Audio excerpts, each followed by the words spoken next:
மரியம் ஈசாவை கருக்கொண்டார். பின்னர் கர்ப்பத்துடன் தொலைவிலுள்ள ஓர் இடத்தை சென்றடைந்தார். பின்பு அவருக்கு ஏற்பட்ட பிரசவ வேதனை அவரை ஒரு பேரீட்ட மரத்தின்பால் கொண்டு வந்தது. இதற்கு முன்பே நான் இறந்து முற்றிலும் மறக்கப்பட்டவளாகி இருக்க கூடாதா என்று கூறி அரற்றினார்.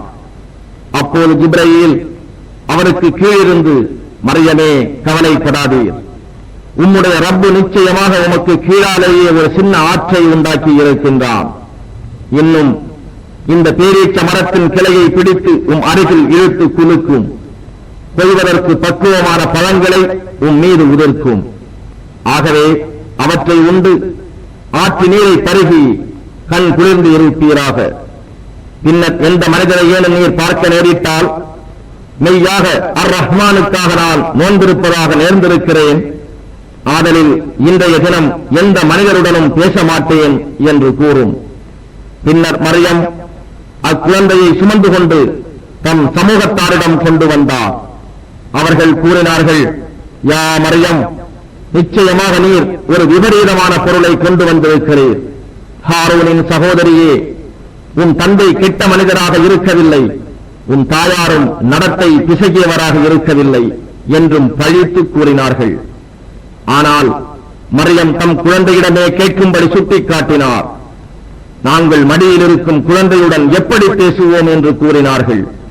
அச்சமயம் குழந்தை ஈசா, நிச்சயமாக நான் அல்லாஹ்வுடைய அடியானாக இருக்கின்றேன், அவன் எனக்கு வேதத்தை கொடுத்திருக்கின்றான், இன்னும் என்னை நபியாக ஆக்கியிருக்கின்றான், இன்னும் நான் எங்கிருந்தாலும் அவன் என்னை முபாரக்கானவனாக நற்பாக்கியமுடையவனாக ஆக்கியிருக்கின்றான். மேலும் நான் உயிருடன் இருக்கும் காலமெல்லாம் தொழுகையையும் ஜகாத்தையும் நிறைவேற்ற எனக்கு வசியத் செய்து கட்டளையிட்டு இருக்கின்றான். என் தாயாருக்கு நன்றி செய்பவனாக இருக்கின்றேன். நற்பேறு கிட்ட பெருமைக்காரனாக என்னை அவன் ஆக்கவில்லை. இன்னும் நான் பிறந்த நாளிலும் நான் இறக்கும் நாளிலும் மறுமையில் நான் உயிர் பெற்று எழும் நாளிலும் என் மீது சாந்தி நிலைத்திருக்கும் என்றும் கூறினார். ذلك عيسى بن مريم قول الحق الذي فيه يمترون ما كان لله أن يتخذ من ولد سبحانه إذا قضى أمرا فإنما يقول له كن فيكون وإن الله ربي وربكم فاعبدوه هذا صراط مستقيم فاختلف الأحزاب من بينهم فويل للذين كفروا من مشهد يوم عظيم أسمع بهم وأبصر يوم يأتوننا لكن الظالمون اليوم في ضلال مبين وأنذرهم يوم الحسرة إذ قضي الأمر وهم في غفلة وهم لا يؤمنون إنا نحن نرث الأرض ومن عليها وإلينا يرجعون. இத்தகையவர்தாம் மரியமுடைய புதல்வர் ஈசா ஆவார். இதை குறித்துத்தான் அவர்கள் வீணாக தர்க்கம் செய்கிறார்களே, அது பற்றிய உண்மையான சொல் இதுவே ஆகும். அல்லாஹுவுக்கு எந்த ஒரு புதல்வனையும் ஏற்படுத்திக் கொள்ள வேண்டியதில்லை. அவன் தூயவன். அவன் ஒரு காரியத்தை தீர்மானித்தால் ஆகுக என்று கூறுவான், உடனே அது ஆகிவிடுகிறது. நிச்சயமாக அல்லாஹ்வை படைத்து பரிபக்குவப்படுத்தும் என்னுடைய ரப்பாகவும் உங்களுடைய ரப்பாகவும் இருக்கின்றான். ஆகையால் அவனையே நீங்கள் வணங்குங்கள். இதுவே நேரான வழியாகும் என்று நபியே நீர் கூறும். ஆனாலும் அவர்களிடையே இருந்த கூட்டத்தார் இது பற்றி தங்களுக்குள்ளே அபிப்பிராய பேதம் கொண்டனர். சத்தியத்தை நிராகரித்துக் கொண்டிருப்பவர்களுக்கு அவர்கள் யாவரும் ஒன்று சேர்க்கப்படும் வலுப்பமான நாளில் கேடுகான். அவர்கள் நம்மிடத்தில் வரும் நாளில் எவ்வளவு தெளிவாக கேட்பார்கள், பார்ப்பார்கள். எனினும் அந்த அக்கிரமக்காரர்கள் பகிரங்கமான வழிகேட்டிலேயே இன்று இருக்கிறார்கள். மேலும் நபியே, நியாய தீர்ப்புக்குரிய அந்த கைசேதப்படக்கூடிய நாளை குறித்து நீங்கள் அவர்களுக்கு அச்சமூட்டி எச்சரிக்கை செய்வீராக. எனினும் அவர்கள் அதை பற்றி கவலைப்படாதவர்களாகவும் நம்பாதவர்களாகவும் இருக்கின்றார்கள்.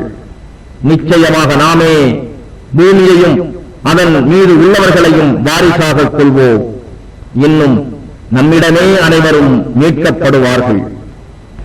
واذكر في الكتاب إبراهيم إنه كان صديقا نبيا إذ قال لأبيه يا أبت لم تعبد ما لا يسمع ولا يبصر ولا يغني عنك شيئا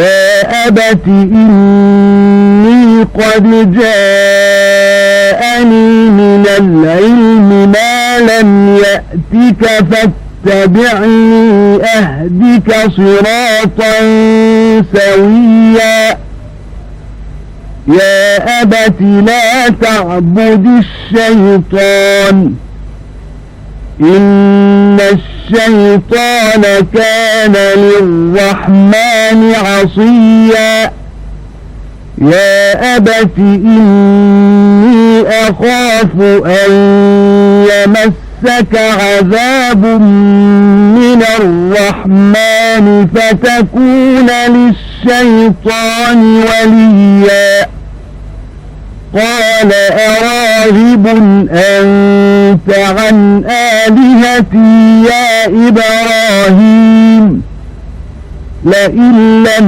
تنته لأرجمنك واهجرني مليا قال سلام عليك سأستغفر لك ربي إنه كان بي حفيا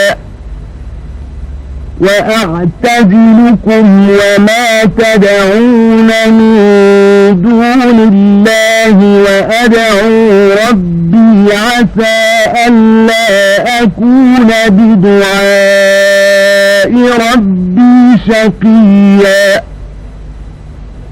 فلما اعتزلهم وما يعبدون من دون الله وهبنا له إسحاق ويعقوب وكلا جعلنا نبيا ووهبنا لهم من رحمتنا وجعلنا لهم لسان صدق عليا நபியே, இவ்வேதத்தில் இப்ராஹீமை பற்றியும் நினைவு கூறுவீராக.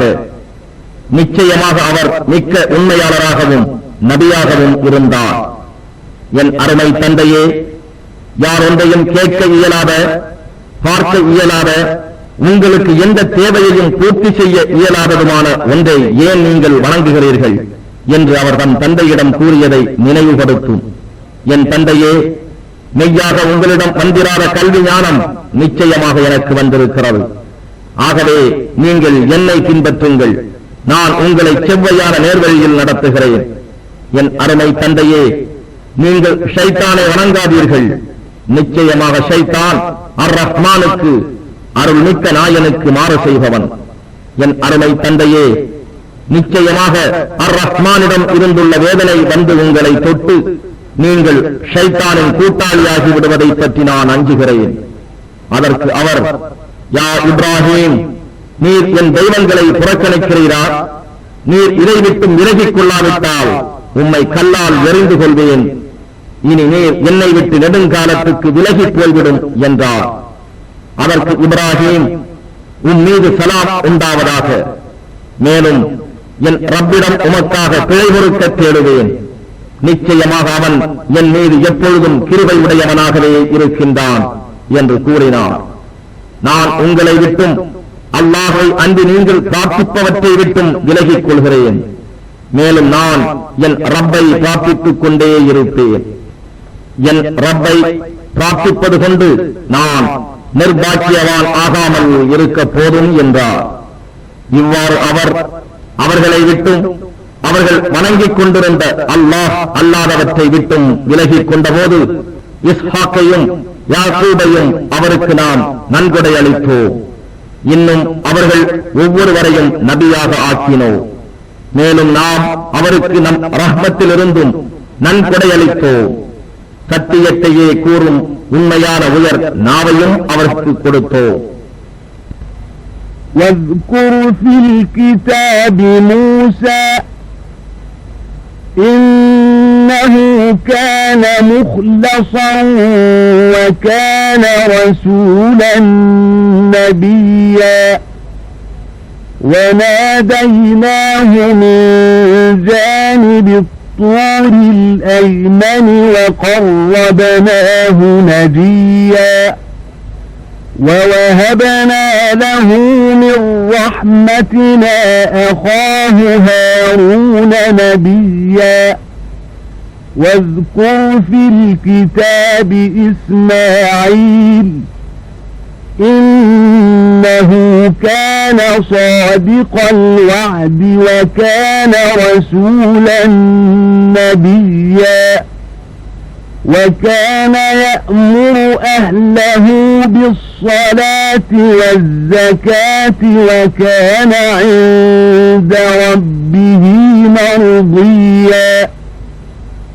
واذكر في الكتاب إدريس إنه كان صديقا نبيا ورفعناه مكانا عليا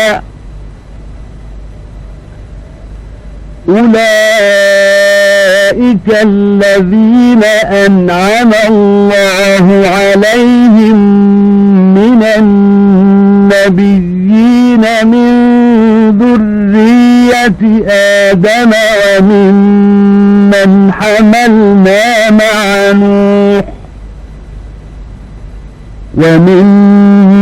حملنا مع نوح ومن ذرية إبراهيم وإسرائيل وممن هدينا واجتبينا إذا تتلى عليهم آيات الرحمن خروا سجدا وبكيا. நபியே, இவ்வேளத்தில் மூசாவை பற்றியும் நினைவுபடுத்துவீராக. நிச்சயமாக அவர் மாசில்லாத தூயவராக இருந்தார். அவர் ரசூலாகவும் நபியாகவும் இருந்தார். இன்னும் நாம் அவரை தூர் சினாய் மலையின் வலப்புறத்திலிருந்து கூப்பிட்டோம். மேலும் ரகசியத்தில் பேச நாம் அவரை நம்மிடம் நெருங்கி வரச் செய்தோம். மேலும் நம்முடைய ரஹ்மத்தில் நின்றும் அவருடைய சகோதரர் ஹாரூனையும் நபியாக அவருக்கு நன்கொடை அளித்தோம். நபியே, இவ்வேளத்தில் இஸ்மாயிலை பற்றியும் நினைவுபடுத்துவீராக. நிச்சயமாக அவர் வாக்குறுதியில் உண்மையாளராக இருந்தார். இன்னும் அவர் தூதராகவும் நபியாகவும் இருந்தார். அவர் தம் குடும்பத்தினரை தொழுகையை கடைபிடிக்கவும் ஜகாத்து கொடுத்து வரும்படியும் ஏவுபவராகவும் இருந்தார். தம் ரப்பிடத்தில் மிகவும் விருப்பப்பட்டவராகவும் அவர் இருந்தார். நபியே, இவ்வேளத்தில் இத்ரீஸை பற்றியும் நினைவுபடுத்துவீராக. நிச்சயமாக அவர் சித்திகாக மிக்க சத்தியவானாக நபியாக இருந்தார். மேலும் நாம் அவரை ஓர் உயரிய தலத்தளவில் உயர்த்தினோம். இவர்கள் ஆதமுடைய சந்ததியிலும் நூஹ் உடன் கப்பலில் நாம் ஏற்றிக் கொண்டவர்களின் சந்ததியிலும் இப்ராஹிம் உடையவும் இஸ்ராயீல் யாக்கூபின் சந்ததியிலும் இன்னும் நாம் தேர்ந்தெடுத்து நேர்வழியில் நடத்தியவர்களிலும் உள்ள நபிமார்களாவார்கள். இவர்கள் மீது அல்லாஹ் அருளை பொழிந்தான். அர்-ரஹ்மானுடைய வசனங்கள் அவர்களின் மீது ஓதப்பட்டால் அவர்கள் அழுதவர்களாகவும் சுஜூது செய்தவர்களாகவும் விழுவார்கள்.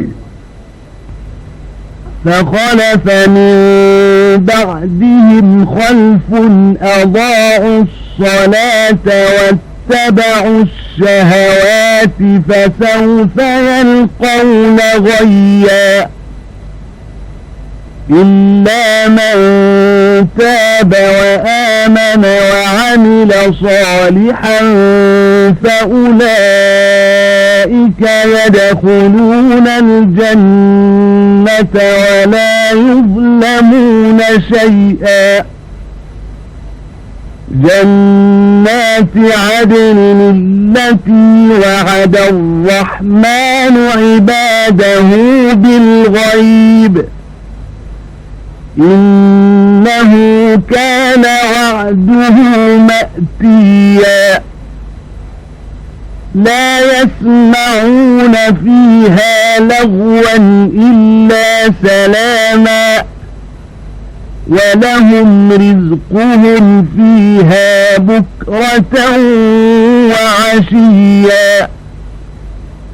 تلك الجنة التي نورث من عبادنا من كان تقيا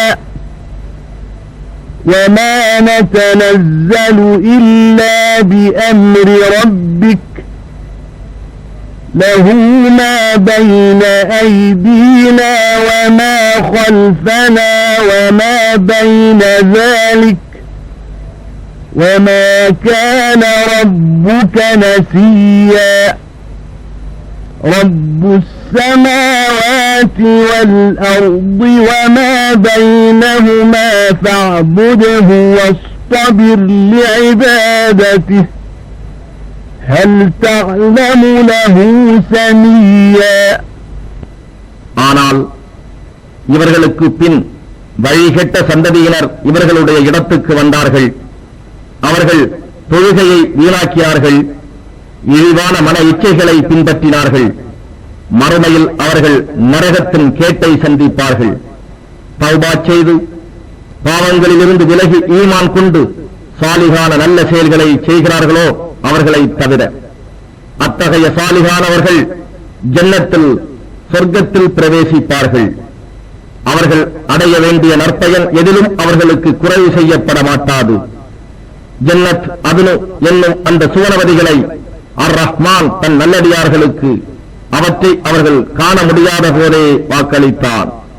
நிச்சயமாக அவனுடைய வாக்குறுதி நிறைவேறும். சலாம் சாந்தி என்பதை செவியுறுவார்களே தவிர அச்சுவனவதிகளில் அவர்கள் வீணான எதையும் செவியுற மாட்டார்கள். இன்னும் அங்கே அவர்களுக்கு காலையிலும் மாலையிலும் அவர்களுடைய உணவு இருக்கிறது. இத்தகைய சொர்க்கத்தை நம் அடியார்களில் தக்வா பயபக்தி உடையவர்களுக்கு நாம் வாரிசாக்கி விடுவோம்.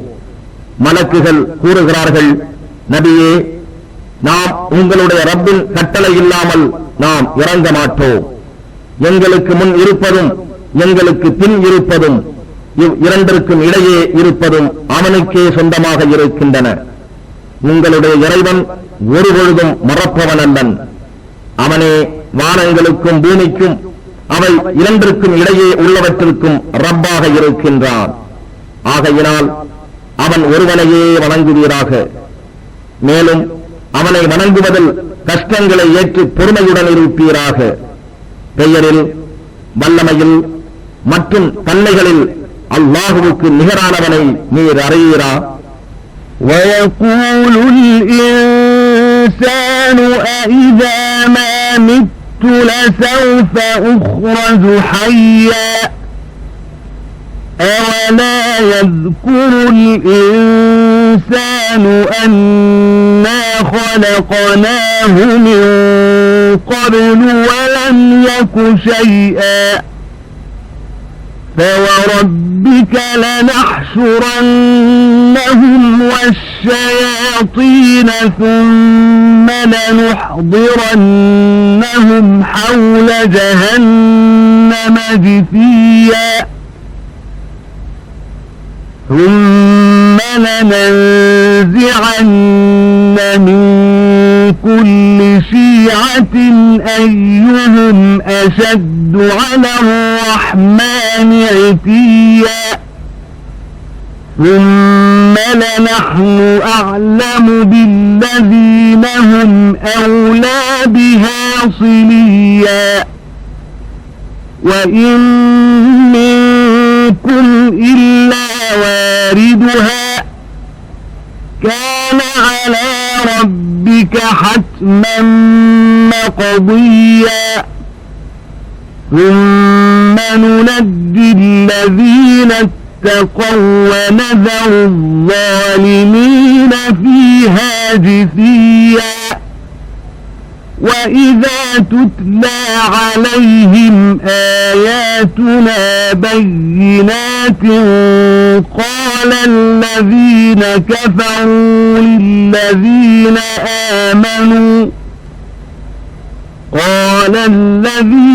كفروا للذين آمنوا أي الفريقين خير مقاما وأحسن نديا وكم أهلكنا قبلهم من قرن هم أحسن أثاثا ورئيا எனினும் மனிதன் கேட்கிறான், எப்பொழுதேனும் நான் இறந்து போனால் உயிர் உள்ளவனாக மேலும் எழுப்பப்படுவேனா என்று. யாதொரு பொருளுமாக இல்லாதிருந்த அவனை நிச்சயமாக நாம் முன்னர் படைத்தோம் என்பதை மனிதன் நினைத்து பார்க்க வேண்டாமா? ஆகவே நபியே, ரப்பின் மீது சத்தியமாக நாம் அவர்களையும் அவர்களுடைய ஷைத்தான்களையும் நிச்சயமாக உயிர்ப்பித்து ஒன்று சேர்ப்போம். பின்னர் அவர்களையெல்லாம் முழந்தாளிட்டவர்களாக ஆஜராக்குவோம். பின்னர் நாம் ஒவ்வொரு கூட்டத்தில் இருந்தும் அர்-ரஹ்மானுக்கு மாறு செய்வதில் கடினமாக தீவிரமாக இருந்தவர்கள் யாவரையும் நிச்சயமாக வேறு பிரிப்போம். பின்னர் அந்நரகத்தில் புகுவதற்கு அவர்களில் தங்கள் பாவத்தால் முதல் தகுதியுடையவர்கள் யார் என்பதை நிச்சயமாக நாம் அறிவோம். மேலும் அதனை கடக்காமல் உங்களில் யாரும் போக முடியாது. இது உம்முடைய ரப்பின் முடிவான தீர்மானமாகும். அதன் பின்னர் தக்குவாவுடன் பயபக்தியுடன் இருந்தார்களே, அவர்களை நாம் ஈடேற்றுவோம். ஆனால் அநியாயம் செய்தவர்களை அந்நரகத்தில் முழந்தால் இட்டவர்களாக விட்டு விடுவோம். இன்னும் நம்முடைய தெளிவான வசனங்கள் அவர்கள் முன் ஓடப் பெறும்போது மோமீன்களிடத்தில் அவற்றை நிராகரிக்க முயலும் காபிர்கள், நம் இரு வகுப்பாரில் இப்பொழுது யாருடைய வீடு மேலானதாகவும் யாருடைய சபை மிக அழகாகவும் இருக்கிறது என்று கேட்கின்றனர். இன்னும் இவர்களை விட மிக்க அழகான தளவாடங்களையும் தோற்றத்தையும் பெற்றிருந்த எத்தனையோ தலைமுறைகளை இவர்களுக்கு முன் நாம் அழைத்திருக்கிறோம். قل من كان في الضلالة فليمدد له الرحمن مدا حتى إذا رأوا ما يوعدون إما العذاب وإما الساعة فسيعلمون من هو شر مكانا وأضعف جندا ويزيد الله الذين اهتدوا هدى والباقيات الصالحات خير عند ربك ثوابا وخير مردا أفرأيت الذي كفر بآياتنا وقال لأوتين مالا وولدا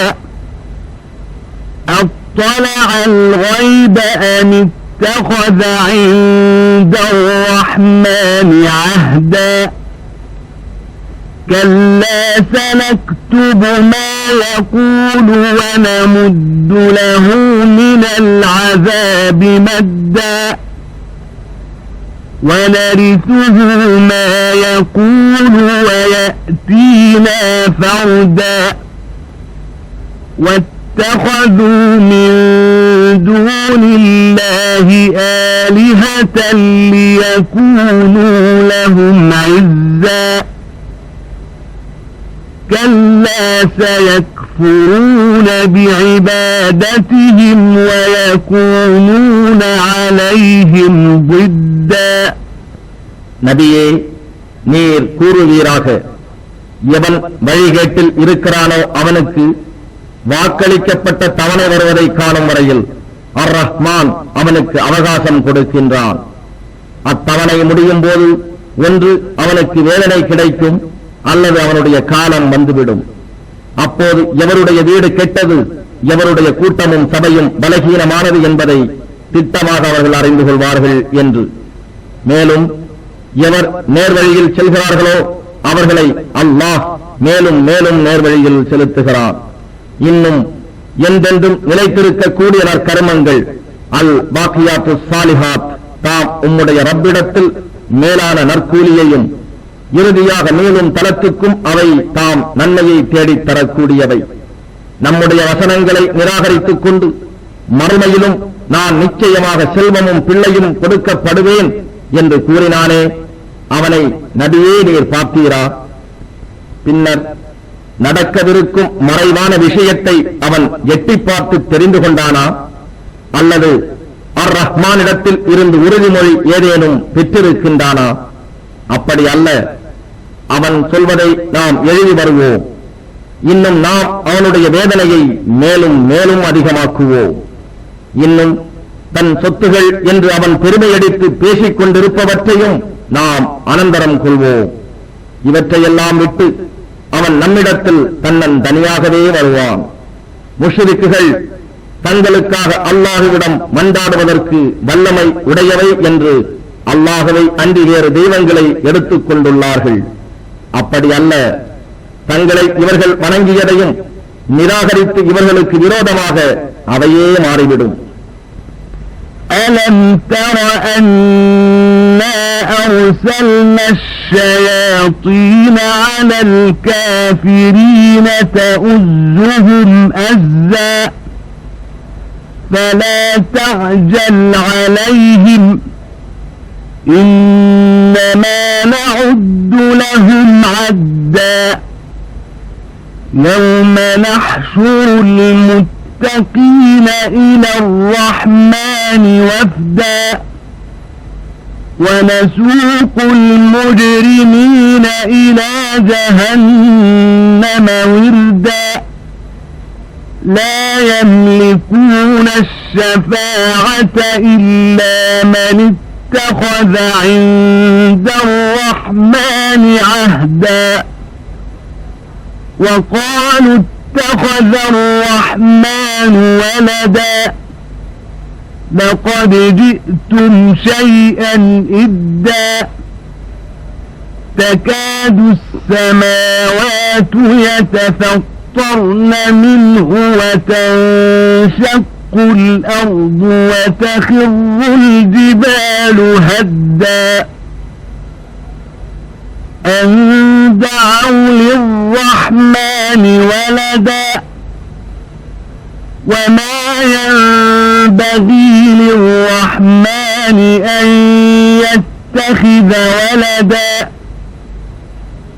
إن كل من في السماوات والأرض إلا آتي الرحمن عبدا لقد أحصاهم وعدهم عدا وكلهم آتيه يوم القيامة فردا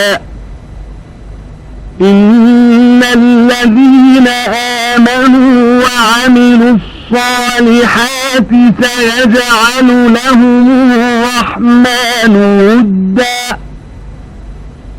فإنما فَيَسَّرْنَاهُ بِلِسَانِكَ لِتُبَشِّرَ بِهِ الْمُتَّقِينَ وَتُنذِرَ بِهِ قَوْمًا لُدًّا وَكَمْ أَهْلَكْنَا قَبْلَهُم مِّن قَرْنٍ هَلْ تُحِسُّ مِنْهُم مِّنْ أَحَدٍ أَوْ تَسْمَعُ لَهُمْ رِكْزًا காபிர்களை வழிகேட்டில் செல்லும்படி தூண்டிக் கொண்டிருப்பதற்காகவே நிச்சயமாக ஷைத்தான்களை நாம் அனுப்பி இருக்கிறோம் என்பதை நீர் பார்க்கவில்லையா? எனவே அவர்களுக்காக நீர் அவசரப்படாதீர். அவர்களுக்கு வேதனைக்குரிய தவணையின் கணக்கை நாம் கணக்கிட்டுக் கொண்டுதான் இருக்கிறோம். பயபக்தி உடையவர்கள் அர்-ரஹ்மான் ஆகிய நம்மிடம் நற்கூலிகள் பெறுவதற்காக ஒன்று சேர்க்கும் நாளில், மேலும் நாம் குற்றவாளிகளை தாகம் கொண்ட விலங்குகளைப் போல் நரகத்திற்கு விரட்டுவோம். அர்-ரஹ்மானிடம் உடன்படிக்கை செய்து கொண்டோரை தவிர எவரும் ஷஃபாஅத்துக்கு மன்றாட்டத்துக்கு சுதந்திரம் பெற மாட்டார்கள். இன்னும் அர்-ரஹ்மான் தனக்கு என ஒரு குமாரனை எடுத்துக் கொண்டுள்ளான் என்று அவர்கள் கூறுகிறார்கள். நபியே, நிச்சயமாக நீங்கள் அபாண்டமான ஒரு கூற்றை கொண்டு வந்திருக்கிறீர்கள். வானங்கள் துண்டு துண்டாகவும் பூமி கபாலம் கபாலமாக பிளக்கவும் மலைகள் சிதறண்டு விழவும் போதும். அவர்கள் அர்-ரஹ்மானுக்கு ஒரு குமாரன் உண்டென்று தாவா செய்வதனால் ஒரு குமாரனை எடுத்துக் கொள்வது அல்லாஹுவுக்கு தேவையில்லாதது. ஏனென்றால் வானங்களிலும் பூமியிலும் உள்ள ஒவ்வொன்றும் ஒவ்வொருவரும் அர்-ரஹ்மானிடம் அடிமையாக வருபவரே அன்று வேறில்லை. நிச்சயமாக அவற்றையெல்லாம் அவன் சூழ்ந்து அறிகிறான். இன்னும் அவற்றை துல்லியமாக கணக்கிட்டு வைத்திருக்கின்றான். கியாம நாளில் அவர்களில் ஒவ்வொருவரும் தனித்தனியாக அவனிடம் வருவர். நிச்சயமாக எவர்கள் ஈமான் கொண்டு சாலிகான நல்ல செயல்களை செய்கின்றார்களோ அவர்களுக்கு அர்-ரஹ்மான் உவப்பையும் நேசத்தையும் திடனாக ஏற்படுத்துவான். நபியே, நாம் இவ்வேதத்தை உம்முடைய மொழியில் அருளி எளிதாக்கியதெல்லாம் இதை கொண்டு நீர் பயபக்தி உடையவர்களுக்கு நன்மாராயம் கூறவும், முரண்டாக வாதம் செய்யும் மக்களுக்கு இதை கொண்டு அச்சம் ஊட்டி எச்சரிக்கை செய்வதற்குமே ஆகும். அவர்களுக்கு முன்னர் எத்தனையோ தலைமுறையினரை நாம் அழித்திருக்கிறோம். அவர்களில் ஒருவரை ஏனும் நீர் பார்க்கிறீரா? அல்லது அவர்களுடைய லேசான சப்தத்தை நீர் கேட்கிறீரா? பிஸ்மில்லாஹிர் ரஹ்மானிர் ரஹீம். طه ما أنزلنا عليك القرآن لتشقى إلا تذكرة لمن يخشى تنزيلا ممن خلق الأرض والسماوات العلى الرحمن على العرش استوى له ما في السماوات وما في الأرض وما بينهما وما تحت الثرى وإن تجهر بالقول فإنه يعلم السر وأخفى الله لا إله إلا هو له الأسماء الحسنى. அளவற்ற அருளாளனும் நிகரற்ற அன்புடையோனுமாகிய அல்லாஹுவின் திருப்பெயரால் துவங்குகின்றேன். நபியே, நீர் துன்பப்படுவதற்காக நாம் இந்த குர்ஆனை உம்மீது இறக்கவில்லை. அல்லாஹுவுக்கு அஞ்சுவோருக்கு நல்லுபதேசமே அன்றி வேறில்லை. பூமியையும் உயர்வான வானங்களையும் படைத்தவனிடம் இருந்து அது இறக்கி அருளப் பெற்றது. அர்-ரஹ்மான் என்னும் அளவற்ற அருளாளன் அர்ஷின் மீது தன் ஆட்சியை நிலையாக்கினான். வானங்களில் உள்ளவையும் பூமியில் உள்ளவையும் இரண்டிற்கு இடையே உள்ளவையும் மண்ணுக்கு அடியில் உள்ளவையும் அவனுக்கே உரியன. நபியே, நீர் உன் திக்ரை சொல்லை வெளிப்படையாக சொன்னாலும் சரியே, ஆனால் அல்லாஹ் நிச்சயமாக ரகசியத்தையும் அறிகிறான், மறைவாக மனங்களில் இருப்பதையும் அறிகிறான். அல்லாஹ் அவனை தவிர வணக்கத்திற்கு உரிய நாயன் வேறில்லை. அவனுக்கு அழகிய திருநாமங்கள் இருக்கின்றன. وهل أتاك حديث موسى إذ رأى نارا فقال لأهلهم كثوا إني آنست نارا لعلي آتيكم منها بقبس أو أجد على النار هدى فلما أتاها نودي يا موسى إني أنا ربك فاخلع نعليك إنك بالواد المقدس طوى وأنا اخترتك فاستمع لما يوحى إنني أنا الله لا إله إلا أنا فاعبدني وأقم الصلاة لذكري إن الساعة آتية أكاد أخفيها لتجزى كل نفس بما تسعى فلا يصدنك عنها من لا يؤمن بها واتبع هواه فتردى. இன்னும் நபியே, மூசாவின் வரலாறு உன்னிடம் வந்ததா? அவர் நெருப்பை கண்டு தம் குடும்பத்தாரிடம், நீங்கள் இங்கு சிறிது தங்குங்கள், நிச்சயமாக நான் நெருப்பை கண்டேன், ஒருவேளை அதிலிருந்து உங்களுக்கு ஓர் எரிகொள்ளியை கொண்டு வரவோ அல்லது நாம் செல்ல வேண்டிய பாதையை அந்நெருப்பின் உதவியினால் கண்டுபிடிக்கவோ செய்யலாம். அவர் நெருப்பின் அருகே வந்தபோது மூசாவே என்று அழைக்கப்பட்டார். நிச்சயமாக நான் தான் உம்முடைய ரப்பு, நீர் உம் காலணிகள் இரண்டையும் கழற்றிவிடும். நிச்சயமாக துவா என்னும் புனிதமான பள்ளத்தாக்கில் இருக்கிறீர். இன்னும் நான் உம்மை என் தூதராக தேர்ந்தெடுத்தேன். ஆதலால் வஹியின் வாயிலாக உமக்கு அறிவிக்கப்படுவதற்கு நீர் செவியேற்பீராக. நிச்சயமாக நான் தான் அல்லாஹ், என்னை தவிர வேறு நாயன் இல்லை. ஆகவே என்னையே நீர் வணங்கும், என்னை தியானிக்கும் பொருட்டு தொழுகையை நிலைநிறுத்துவீராக. ஒவ்வொரு ஆத்மாவும் தான் செய்ததற்கு தக்கபடி பிரதிபலன்கள் அளிக்கப்படும் பொருட்டு நியாய தீர்ப்புக்கு உரிய வேளை நிச்சயமாக வர இருக்கிறது. ஆயினும் அதை மறைத்து வைக்க நாடுகிறேன். ஆகவே அதனை நம்பாது தன் மன இச்சையை பின்பற்றுபவன் திடனாக அதை விட்டும் உம்மை திருப்பிவிட வேண்டாம். அவ்வாறாயின் நீர் அழிந்து போவீர். وما تلك بيمينك يا موسى قال هي عصاي أتوكأ عليها وأهش بها على غنمي ولي فيها مآرب أخرى قال ألقها يا موسى فألقاها فإذا هي حية تسعى قال خذها ولا تخف سنعيدها سيرتها الأولى واضمم يدك إلى جناحك تخرج بيضاء من غير سوء آية أخرى لنريك من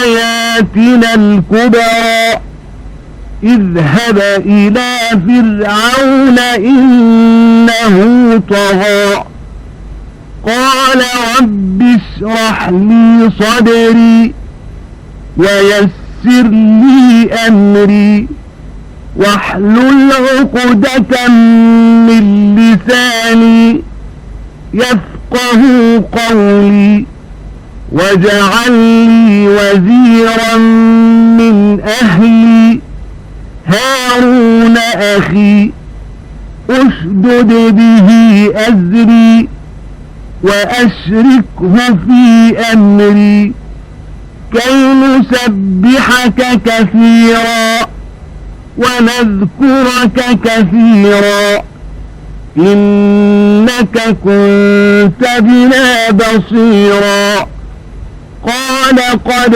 أوتيت سؤلك يا موسى மூசாவே, உம்முடைய வலது கையில் இருப்பது என்ன என்று அல்லாஹ் கேட்டான். அதற்கு அவர், இது என்னுடைய கைத்தடி, இதன் மீது நான் சாய்ந்து கொள்வேன், இதை கொண்டு என் ஆடுகளுக்கு இலைகள் பறிப்பேன், இன்னும் இதில் எனக்கு வேறு தேவைகளும் நிறைவேறுகின்றன என்று கூறினார். அதற்கு இறைவன், மூசாவே, அதை நீர் கீழே எறியும் என்றான். அவ்வாறு அவர் அதனை கீழே எறிந்தார். அப்போது அது ஊர்ந்து செல்லும் ஒரு பெரும் பாம்பாயிற்று. இறைவன் கூறினான், அதை பிடியும், பயப்படாதீர், உடனே நாம் அதை அதன் பழைய நிலைக்கு மீட்டுவோம். இன்னும் உம் கையை விலாப்புறமாக புகுத்தி வெளியில் இடும், அது ஒளிமிக்கதாய் மாசற்ற வெண்மையாக வெளிவரும். இது மற்றோர் அத்தாட்சியாகும்.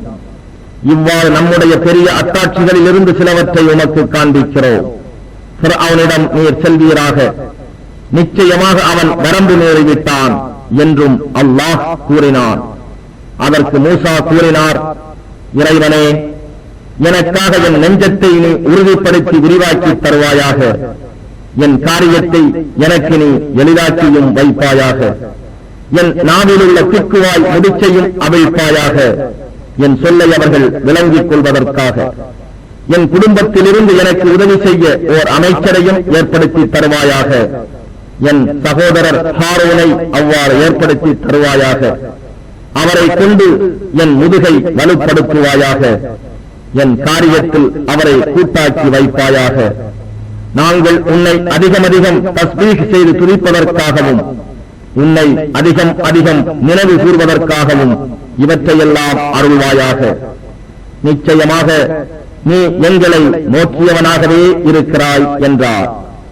மூசாவே, நீர் கேட்டவை நிச்சயமாக உமக்கு கொடுக்கப்பட்டிருக்கின்றன என்று அல்லாஹ் கூறினான்.